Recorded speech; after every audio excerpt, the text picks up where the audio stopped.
এই প্রেসিডেন্ট তিনটা কারণে অপরাধী, যার বক্তব্য এই মহান সংসদে আমরা শুনতে পারি না। প্রথম কারণ হচ্ছে তিনি সমস্ত খুনের সহযোগী ছিলেন।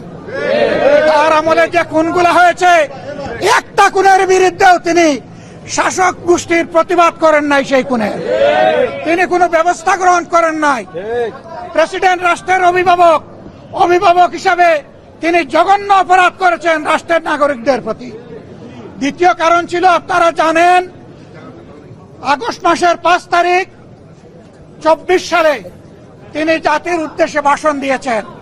সেই ভাষণে তিনি বলেছিলেন যে ফ্যাসিস্ট প্রধানমন্ত্রী পদত্যাগ করেছেন এবং তিনি তা মঞ্জুর করেছেন।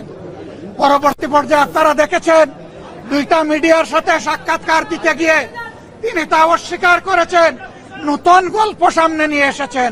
তিনি জাতির সামনে মিথ্যাবাদী হিসাবে সাব্যস্ত হয়েছে। দেশের প্রেসিডেন্ট মিথ্যাবাদী সাব্যস্ত হওয়ার পরে প্রেসিডেন্ট হিসাবে তার আর কোন নৈতিক অধিকার থাকে না। 3 নম্বর অপরাধ তিনি করেছেন, তিনি নিজের হাতে অর্ডিন্যান্স সাইন করেছেন।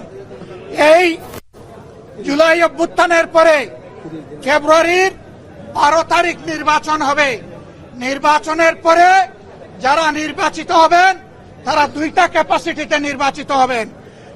তারা সংস্কার পরিষদের সদস্য হিসাবে নির্বাচিত হবেন এবং তারা একই সাথে সংসদ সদস্য হিসাবে নির্বাচিত হবেন। একই দিনে উভয় শপথ একই ব্যক্তি পড়াবেন। অত্যন্ত দুঃখের বিষয়, সেই শপথ দুটো আমরা নিলেও সরকারি দল নেয়নি।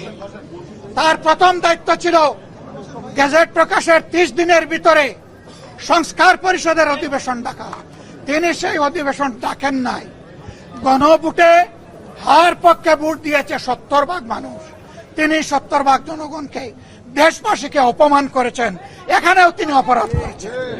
এই 3 অপরাধের কারণে আমরা তার ভাষণ শুনতে চাইনি এবং আমরা সরকারি দলকেও অনুরোধ জানিয়েছিলাম, স্পিকার মহোদয়কে অনুরোধ জানিয়েছিলাম তাকে যেন ভাষণ দিতে দেওয়া না হয়। তারা আমাদের কথা গ্রাহ্য করেন নাই। আমরা সংক্ষুব্ধ হয়ে সংসদ থেকে বের হয়ে এসেছি।